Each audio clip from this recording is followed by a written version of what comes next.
제가 지난주에 로스앤젤레스의 총회 임원과 또 이사 모임 때문에 자리를 한 주 비웠지만 존경하는 우리 한용수 목사님 통해서 많은 은혜 받으시고 많이 웃으시고 많이 하나님께 영광 돌려드릴 줄 믿습니다. 아멘. 목사님을 만나면서 한 식당에 갔는데 저희 옆 테이블에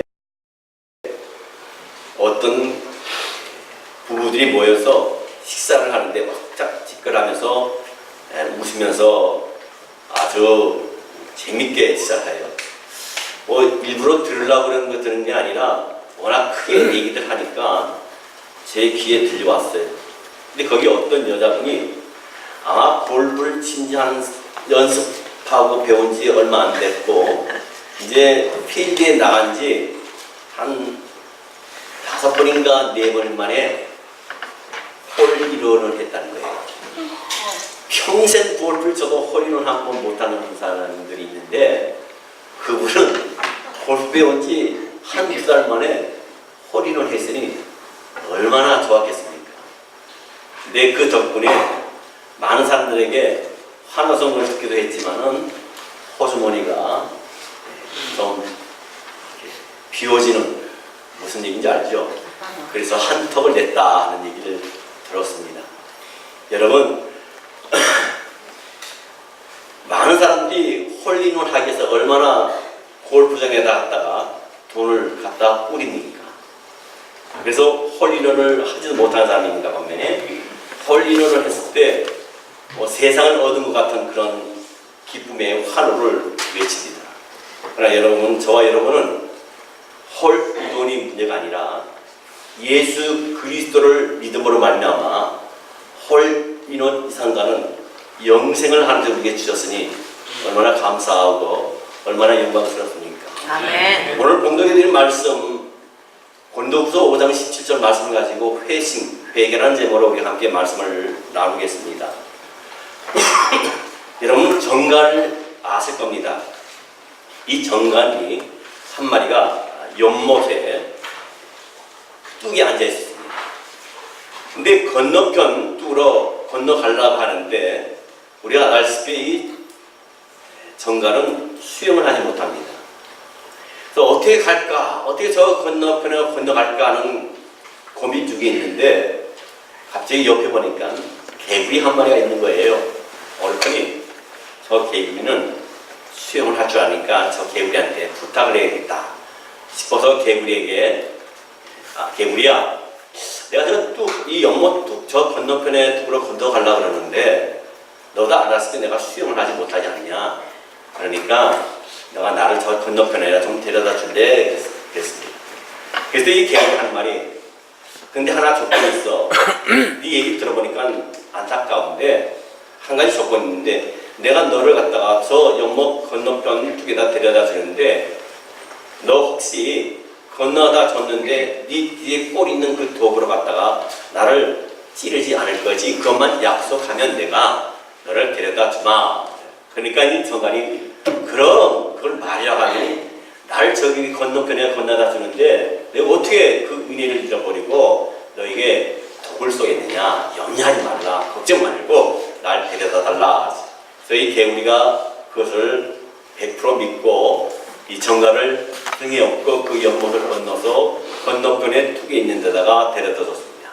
데려다 줘서 내리자마자 이 정갈이 언제 그랬냐는 듯이 뒷골을 채워가지고 그 독으로 이 개구리를 찔렀어요. 온몸에 이 정갈의 독이 퍼지면서 죽을 짓때 그럽니다.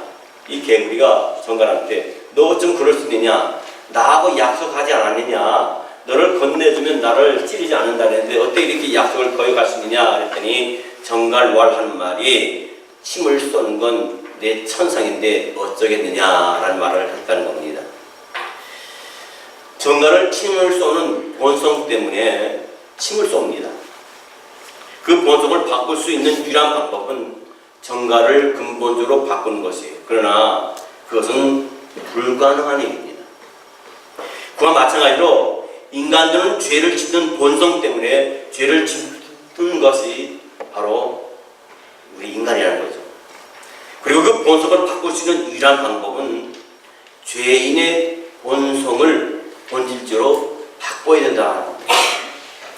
회개는 회심은 영적인 신앙생활의 출발점의 시초입니다. 모든 인간의 회개를 더불어 우리가 예배가 시작되게 되어야 되겠고, 회개를 전제하에 찬송하고, 회개를 전제하여 우리가 기도해야 되겠고, 회개를 전제하여 하는 게 예배를 드려야 됩니다. 고린도후서 1장 3절로 4절 말씀에 보면 이와 같은 말씀이 있습니다. 그의 신기한 능력으로 생명과 경건에 속한 모든 것을 우리에게 주셨으나 이는 자기 영광과 더불어서 우리를 부르신 이를 알므로 말미암으니라. 이로써 그 보배롭고 지극히 큰 약속을 우리에게 주사 이 약속으로 말미암아 너희가 정욕 때문에 세상에서 썩어질 것을 피하여 신성한 성품에 참여하는 자가 되게 하려 하셨느니라. 여러분, 그리스도인이라 하면요, 모두 다 하나님께로부터 온 새로운 본성을 다 지니고 있습니다. 이전 것은 지나갔을 보라 새 것이 되었다 하면서 하나님을 믿는 자들에게 하나님의 새로운 영을, 새로운 본성을 우리에게 주셨습니다. 그와 함께 우리는 하나님을 기쁘시게 하는 삶을 살아가는 데 필요한 모든 것을 하나님께로 공급받았어요. 여러분, 하나님 앞에 죄를 범한 아담을 보시기 바랍니다. 아담이 죄를 범했을 때 어떻게 됐습니까? 그의 순전함이 이를 잃어버렸습니다. 죄로 인해서 타락을 했습니다. 아담의 마음속에 죄의 속성이 자라게 되었고, 그 죄의 속성이 그의 인간성이 되었어요. 이는 그의 후손에게 대물림이 되었습니다. 성경에 보면 그와 같은 말씀이 있습니다. 한 사람으로 말미암아 죄가 세상에 들어오고 죄로 말미암아 사망이 왔음이 일어났습니다. 한 사람으로 말미암아 죄가 세상에 들어왔다 그랬습니다. 그 한 사람이 누굽니까? 바로 아담입니다. 분명한 성경 구절에 보면 한 사람이 불순종함으로 죄가 들어왔다 그랬어요. 그러나 한 사람이 순종함으로 영생을 얻었다 그랬습니다. 불순종한 자는 첫째 아담입니다.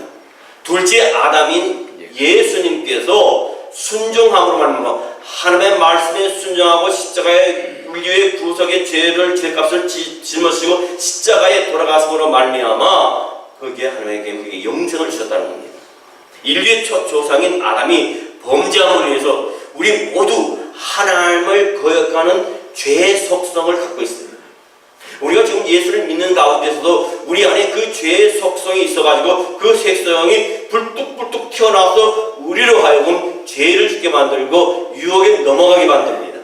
다시 요약해서 말씀드리면요, 타락한 인간은 자신의 힘으로 하나님을 점점 닮아가려고 하지만 닮아갈 수 없는 것이 우리의 존재라는 겁니다. 다윗을 보시기 바랍니다. 밧세바를 범했습니다. 우리가 아내 밧세바를 범했습니다. 어찌 남편이 있는 아내를 범할 수 있겠습니까? 우리 아내 밧세바를 범했습니다. 그뿐만 아니라 그 범죄를 없애기 위해서 그의 남편 우리아를 전쟁 가장 전망에 내보내서 죽게 만들었습니다. 근데 다윗이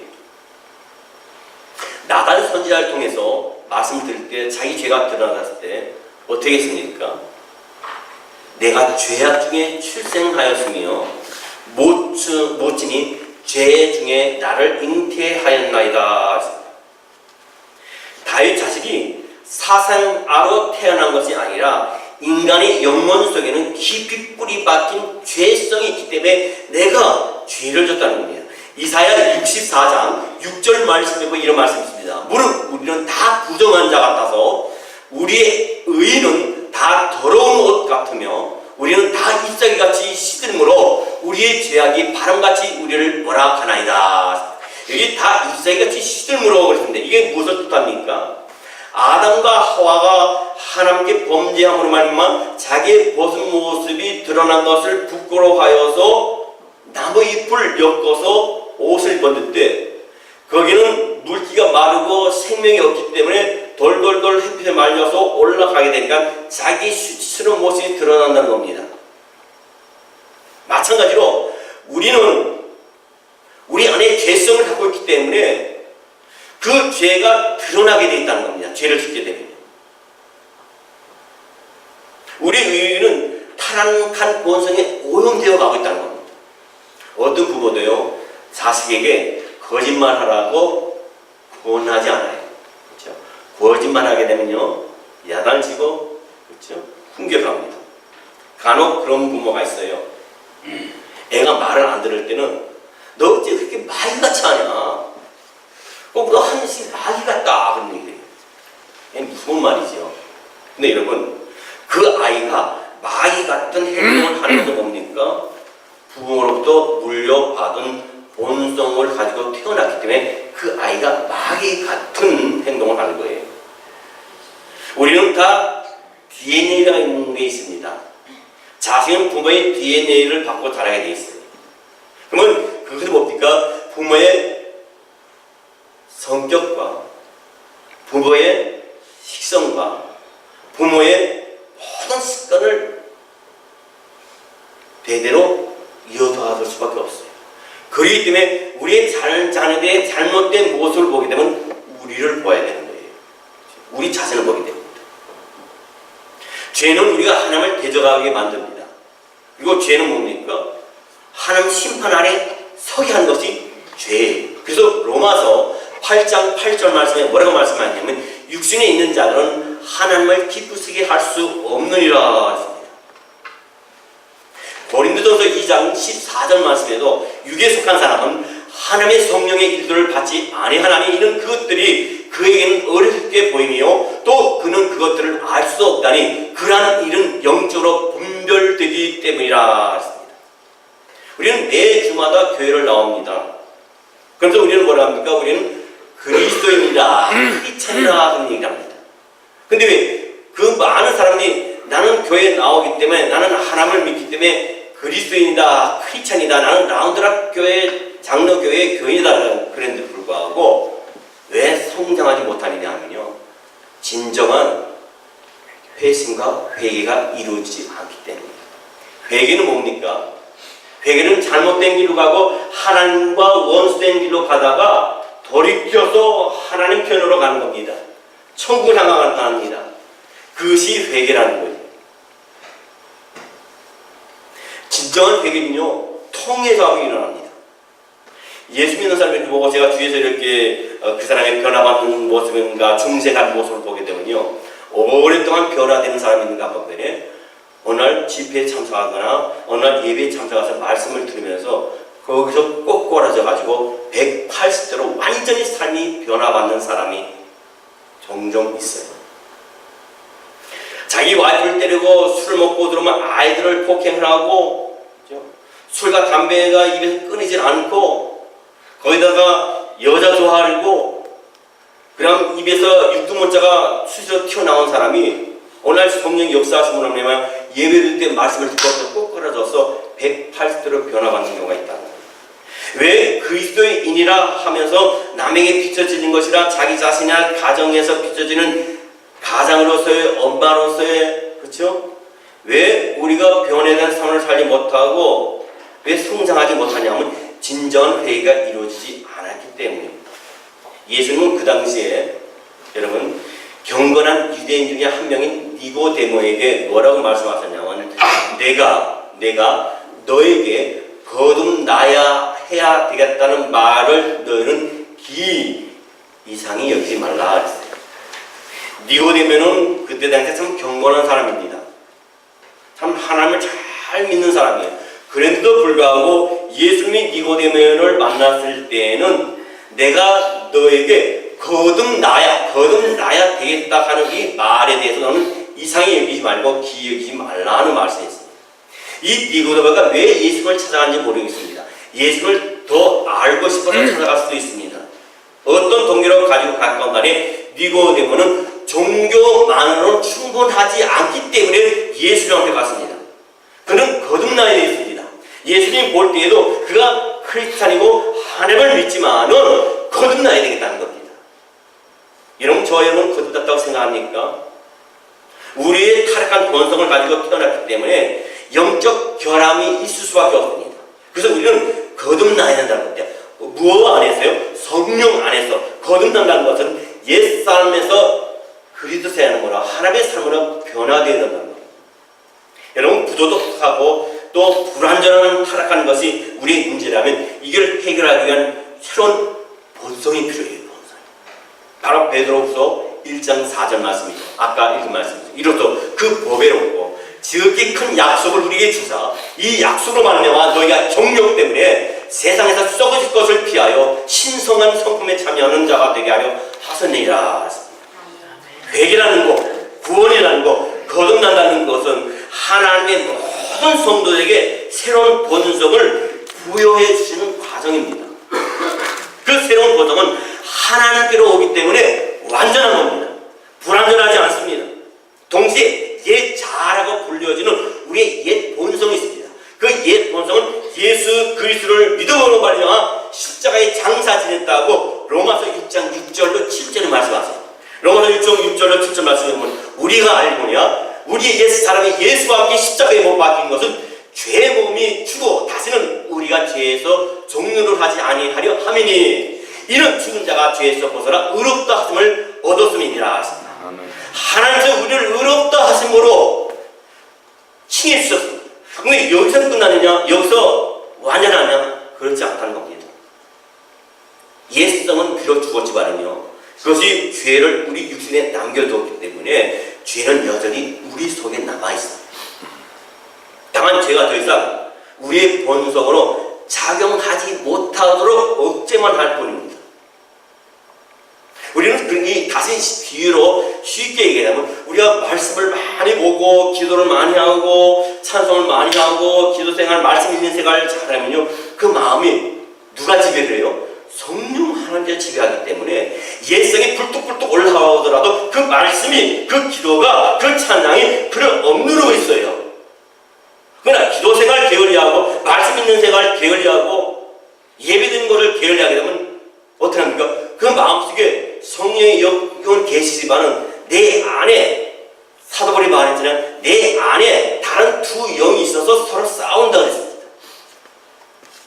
다시 말하면 우리가 찬송하고 기도하고 말씀이 있고 예배를 즐겨하는 그 삶 속에서는 성령이 충만해 있을 수밖에 없어요. 말씀을 들으니까 말씀은 생명이 있기 때문에 말씀은 능력이 있기 때문에 말씀은 우리 안에서 소생하는 회복시키는 능력과 권능이 있기 때문에 그러나 말씀과 기도와 찬양이 적어지고 사그라들 때 그 안에 지배하는 것은 성령의 주인의 성이 아니라 사단이 주인이 되어갖고 불뚝불뚝 나와서 우리의 죄성이 드러나게 되고 유혹에 넘어지고 힘에 쓰러지고 죄와 짝하게 된다. 회개에 대해서 회성에서 사도 바울은 고린도후서 5장 10절로 우리 공동체님 말씀이잖아요. 그래도 누구든지 그리스도 안에 있으면 새로운 피조물이라 이전 것은 지나갔을 때 보라 새 것이 되었도다 하셨습니다. 우리는 주 안에서 예수 안에서 새로운 피조물이 된 줄 믿습니다. 그리스도를 영접할 때 우리의 모든 것이 속속들이 새롭게 돼요. 하나님을 섬길 수 있는 힘을 하나님께 우리에게 주십니다. 능력을 주십니다. 하나님을 의뢰하고 따르고 순종할 수 있는 지혜를 주십니다. 여러분 사고로 차가 망가졌어요. 차 주인이 봤을 때 더 이상 이 차는 차 운수를 못하겠다면 어떡합니까? 폐차를 시키고 새 차를 사야 됩니다. 근데 차를 봤을 때 고칠 수 있을 것 같아. 그러면 정비소에 갔다가 맡깁니다. 완전히 100% 예정으로 다 돌려주지 못해요.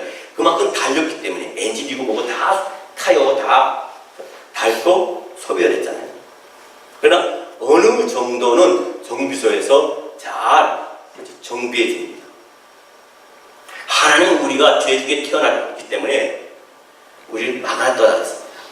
죄로 말하면 우리가 죽는다고 말씀했어요. 그리고 그것으로 끝난 것이 아니라 우리가 하나님께서 주신 새로운 본성에 집중하도록 성령 하나님을 저 여러분에게 주신 줄 믿습니다. 아멘.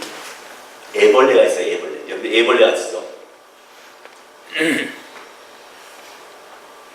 이 애벌레는요 그 옛 본성이라는 고치라고 하는 것에서 깨어나와서 나비가 돼서 날아갑니다. 기어다닐 수밖에 없는 그 애벌레가 나비가 돼서 날아가니 얼마나 신기하고 얼마나 놀라운 일입니까? 물론 그 애벌레가 나비가 되기까지 변화되기까지는 엄청난 시간이 흐르고 고통이 따르고 꿈이 따릅니다. 그 안에서 몸부림을 쳐야 됩니다. 그런 노력은 한 가지는 가치가 있다는 겁니다. 애벌레로 있을 때는 그 찬란한 날개를 펴서 날지 못했지만은 애벌레를 고치를 벗고 나왔을 때 날개를 통해서 온 대지를 날 수 있는 것처럼 우물한 개구리처럼 기어다닐 때는 그 장소만 볼 수 있고 그 장소만 기어다닐 수 있지만 나비가 되었을 때는 높은 경지에서 내다볼 수 있고 마음껏 자연을 그렇죠? 누릴 수 있잖아요.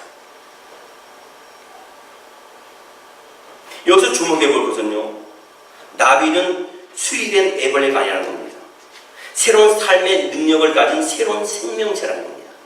우리는 죄로 말미암아 죽을 수밖에 없고 영이 꺼지지 않는 지옥불에 들어갈 수밖에 없는 인생이지만은 내 안에 예수 그리스도의 영이 계심으로 말미암아 우리에게 정말 이 세상이 아니라 더 찬란하고 더 멋있고 더 영광스러운 하늘나라를 볼 수 있고 하늘나라를 기대할 수 있고 하늘나라를 소망할 수 있는 은혜를 주셨기에 우리는 얼마나 감격스럽습니다.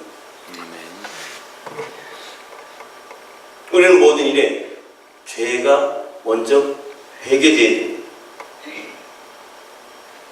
어떤 분이 농장을 물려받았어요. 근데 예츠라고 하는 미국 사람입니다. 그래서 그 농장이 어마어마하게 커요. 부모로부터 물려받았는데. 근데 이 사람은 농장을 할 수 있는 그 달란트가 없어요. 재능이 없습니다. 그냥 자기는 직장만 다니고 싶은데 이 넓은 땅을 농장을 줬으니 어떻게 하겠습니까? 귀찮은 거예요. 자기는 흙을 밟고 사는 것보다는 세멘트를 밟고 사는 게 자기 체질이 맞는 건데 그 넓은 농장을 줘서 아주 골칫덩어리입니다. 관리도 못하죠. 지키지도 못하죠. 그래서 이 땅을 팔아야 되겠다. 그런 마음을 먹었어요. 사람들이 뭐 여러 사람이 왔다 갔다 합니다. 근데 어느 날 보니까 몇몇 사람들이 와서 여보게 예치씨 이 땅을 팔기 전에 먼저 이 땅을 파보는 게 어떻겠어? 혹시 석유가 나올지 어떻게 알아? 그래서 이 예치가 그래. 근데 나는 돈이 없는데 이 땅을 어떻게 파겠어요? 그건 걱정하지 마. 우리가 팔 테니까. 그래서 와서 시주를 합니다. 그리고 땅을 어느 정도 파 들어갔는데 거기서 석유가 막 쏟아져. 갑자기 백만장자가 됐어요. 엄밀한 의미에서 이 예치라는 사람은요, 그 농장을 물려받았을 때 이미 백만장자가 된 거예요. 다만 그 땅 밑에 보화가 있다는 걸 몰랐던 거죠. 여러분, 우리는 알기에, 예수를 믿으면 우리는 알기에 어떤 복이 우리에게 쏟아지는지, 어떤 은혜가 우리에게 내리는지 알기에 우리가 예수 믿는 것이 힘들고 어렵더라도 그 주문을 바라보고 우리가 천성량에 걸어가는 거 아니겠습니까? 아멘. 내 안타까운 것은 아직도 하나님에 대해서 예수 그리스도 모르는 사람이 있을 뿐만 아니라 거부하는 사람을 볼 때 안타까움을 따릅니다. 예수님이 우리의 구원자 되시고 예수님이 우리의 대박이 될 줄 믿습니다. 너무 많은 그리스도인들이 예치 같은 삶을 살고 있어요. 만약 우리의 삶이 그렇다면 하나님이 우리와 상상할 수 없는, 그보다 더 상상할 수 없는 은혜를 우리가 얼마나 베풀어 주십니까? 우리는 지금까지 그렇게 살아왔어요.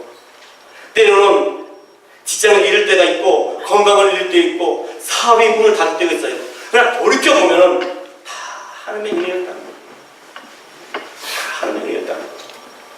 그때는 고통스럽고 그때는 아픔이었지만은 그래도 하나님 우리를 모른다 하니 아니하시고 버리지 아니하시고 의로운 오른불로 우리를 붙들어 주셨으니 그것은 지금뿐만 아니라 주님 오신 그날까지 천생의 가림까지 저와 여러분의 손을 붙들고 가니 얼마나 감사합니다. 우리는 영적으로 성인으로 자라는 데 필요한 모든 것을 다 가졌어요. 왜냐하면요, 우리 안에 가지는 성령님이 계시기 때문인 줄 믿습니다. 하나님 우리 마음과 생각 속에 일하고 계시기 때문입니다. 우리가 그리스도 앞에 나갈 때 하나님 우리 안에 행하시는 일들이 뭔지 압니까? 히브리서 10장 14절로 17절 말씀 보면 그런 말씀이 있습니다. 그가 거룩하게 된 자들을 한 번의 제사로 영원히 온전하게 하셨느니라. 또한 성령이 우리에게 증언하시되 주께서 이르시되 그날 후로는 그들과 맺을 언약이 이것을 아시고 내 법을 그들이 마음에 두고 그들의 생각에 기록하리라 하신 후에 또 그들의 죄와 그들의 불법을 내가 다시 기억하지 아니하리라 하셨으니. 아멘. 하나님 우리를 십자가의 구속으로 말미암아 구원하셨기 때문에 우리 죄 과거를 기억지 아니하신대요. 이는 우리에게 좀 섭섭하게 한 사람은 얼마나 오래 기도합니까? 운전을 하다가 나쁜 놈이시고 두고 잠자다가도 생각나고 그죠? 샤워하다가도 그런 것이 있고 밥 먹다가 그러기도 하고 얼마나 그럽니까?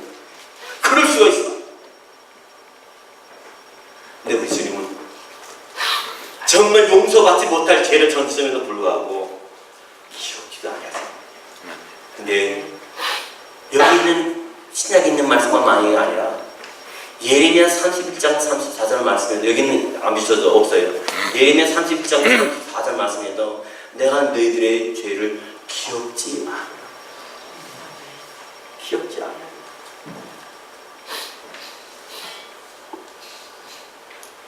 여러분 부부 안에도요 꼭 그렇대요. 남자들은 그렇게 안 나는데 여자분들은 그렇다 해야 돼요.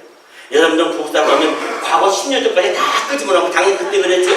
기억력도 좋아. 성경을 한 구절도 못 외우면서 야 기억력 좋대 막 설명해서 얘기하잖아요. 그럴 때보다 남자는 어떻게 하니까 춤을 중에 춤을 맛이야.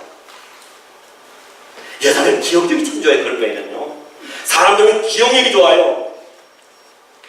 근데 우리 하나님은 기억력이 없으셔. 여러분 하나님이 다 알고 계시지만요 우리가 주 앞에 나와서 토설한 그 회개의 기도는 죄의 기도는요 잊어버리신대. 할렐루야. 얼마나 감사해요. 얼마나 감사해요. 얼마나 우리가 살아온다는 죄를 많이 졌습니까? 저는 저보다 젊은 분도 있고 저보다 연세대도 있지만은 저도 죄 많이 졌어요.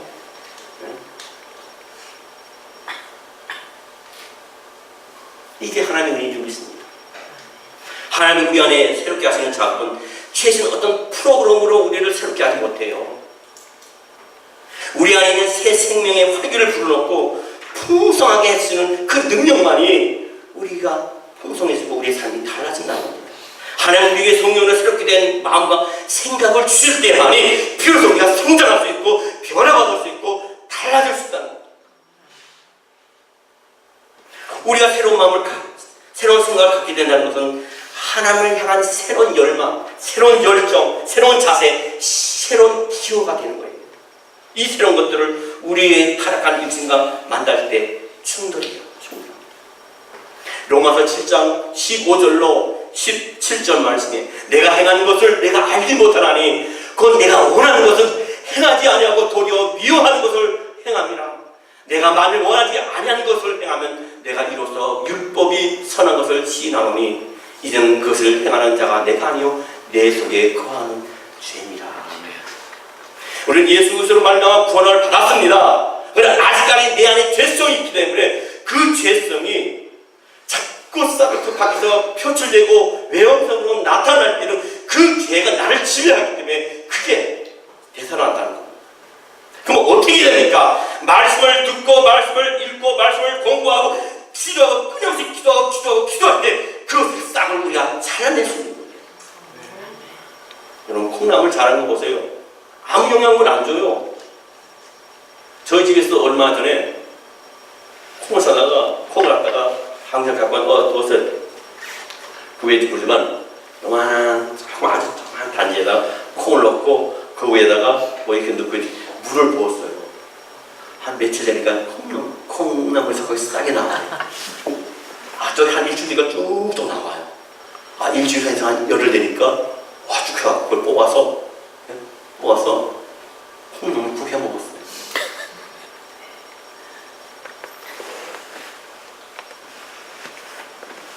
여러분, 죽은 콩인 것 같지만 물을 주니까 그렇죠? 싹이 난 거예요. 우리가 죽은 영혼 같지만 하나님의 영이 있으니까 우리가 잘하는 거예요. 아멘. 우리에게 찬송이 나오는 거예요. 감사가 나오는 거예요. 그래서 이 바울이 이 말씀에서 발견한 것은 자신이 그리스도께 나왔을 때, 예수 앞에 나왔을 때 삶에 대한 자신의 변화된 것을 봤다. 하나님의 법이 바울의 마음속에 들어갔어요. 하나님의 말씀이, 하나님의 사랑이 그 바울에 심겨졌어요. 그러니까 더 이상 죄를 지을 수가 없다는 거예요. 죄를 지을 수 없다는 거예요. 왜? 하나님의 법이 자기를 지배하고 있고 하나님의 말씀이, 하나님의 사랑이 자기를 지배하고 있으니까 더 이상 죄를 지을 수 없다는 겁니다. 옛사람으로 다시 돌아갈 수 없다는 거예요. 하나님이 바울에게 신장 이식을 시켜주셨어요. 새로운 마음을 갖게 해주셨습니다. 바로 저와 여러분에게 이전 것은 지나갔을 때 보라가 새것이 되었다는 것처럼 새로운 신장, 새로운 생명을 우리에게 심어준 분이십니다. 아멘. 그 영으로 말미암아 우리가 하나님의 아버지로 볼 수 있는 거예요. 아멘. 그래서 오늘 고린도전서 5장 고린도후서 5장 17절 말씀입니다. 그런즉 누구든지 그리스도 안에 있으면 새로운 피조물이다. 이전 것은 지나갔을 때 보라 새 것이 되었도다.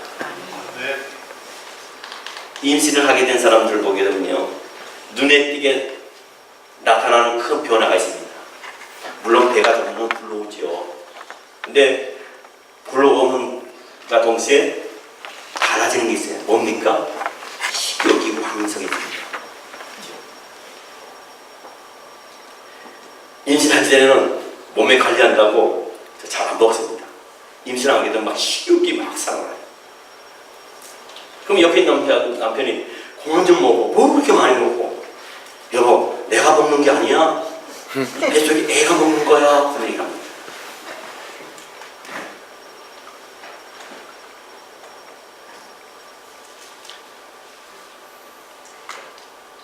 우리에게 새로운 번성은요, 하나님과 친밀한 교제와 하나님과의 기쁜 갈망합니다.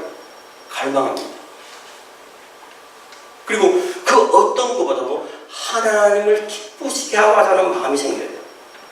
하나님이 기쁘게 하는 자가 됩니다. 모든 일에 하나님 제1순위라고 생각합니다. 그리고 말씀을 가까이 합니다. 기도의 시간을 늘려갑니다. 주의 저를 찾는 시간들이 많아집니다. 왜? 하나님을 어떻게 하면 기쁘게 할까? 내 하나님의 영이 있기 때문에 하나님에 대한 친밀한 교제를 갖고 싶어하고 더 하나님을 갈망하는 거예요. 그렇기 때문에 말씀을 보게 됩니다. 기도하게 됩니다. 말씀을 가까이 하게 됩니다. 예배를 즐겨하고 예배에 점점점 그 드리는 수가 많아집니다. 영적 성장은 뭡니까? 말씀을 가까이 할 때 영적 성장이 되고 말씀을 읽을 때 하나님의 음성을 듣는 겁니다. 어떻게 일주일에 한 번 나와서 두 번 나와서 우리가 영적인 양식을 우리가 평생 먹을 수 있겠어요? 부족하니까 말씀을 보는 겁니다. 여러분, 우리 안에 죽게 대한 그 열정과 사랑과 믿음이 생기게 되면요, 이게 폭발력이라는 거예요. 바로 뭐와 같은 거? 팝콘과 같아요. 팝콘의 원료는 뭡니까? 옥수수입니다. 그 옥수수에 물기가 있는데 거기다 열을 가하게 되면요, 어떻게 됩니까? 마른 옥수수 아기가 어떻게 돼요? 터져버립니다. 그냥 옥수수보다도요, 그 팝콘에 넣는 그 옥수수는 되게 작습니다. 입에 넣고 하다 보면 이가 부러질 수 있어요. 아주 딱딱합니다. 아주 딱딱해요. 근데 그게 열을 가했을 때 그 열을 받아서 탁 터지면서 탁 벌어지면서 하얀 모습을 보여요. 그래서 많은 사람이 그것의 맛을 느낍니다. 우리 안에 잠재되어 있는 우리의 모습이지만 내 안에 예수 그리스도가 나의 삶의 열매를 나타났을 때 많은 사람들에게 멋있는 맛있는 그리스도인의 모습을 보여줄 수 있다. 갈라디아서 5장 16절 말씀에 이런 말씀이 있습니다. 내가 이르는 너희는 성령을 따라 행하라. 그리하면 육체의 욕심을 이루지 아니하리라. 아멘. 여러 해 전에 말씀 마칩니다. 여러 해 전에 TV에 흥미로운 광고가 나왔습니다. 어떤 광고냐면 스파게티 광고가 나왔어요. 내용이 뭐냐? 어머니가 부엌에서 스파게티를 만들고 있는데 그 집 아들이 밖에 나갔다 와서 집에 들어오니까 스파게티 냄새가 나니까 얼른 부엌으로 쫓아 들어왔어요. 들어와서 보니까 스파게티를 만들거든요. 근데 엄마가 소스를 만드는데 가만 보니까 송이버섯이 들어가는데 안 들어가니까 엄마 왜 여기에 송이버섯이 없어? 그러니까 이 안에 다 있어. 근데 엄마 소세지는 이 안에 다 있어. 그럼 토마토도 이 안에 다 있겠네? 그럼 그 안에 다 있어. 여러분 하나님께서 우리에게 영적으로 성장할 수 있는 소스를 우리에게 주셨습니다. 아멘. 하나님 우리에게 사랑의 소스를 주셨습니다. 용서의 소스를 주셨고 겸손의 소스를 주셨고 섬김의 소스를 주셨습니다. 아멘. 이것이 우리의 삶 가운데 드러났습니다. 함께 나누고 함께 먹는 그런 삶의 열매로 나갈 때 우리를 보는 이 세상은, 우리를 보는 이 지역 사람들은 정말 하나님의 사람이라고 칭을 받는 귀한 칭송입니다. 그와 더불어 하나님이 우리의 삶을 통해서 그 소스가 드러남을 통해서 영광 받을 줄 믿습니다. 아멘. 기도하겠습니다.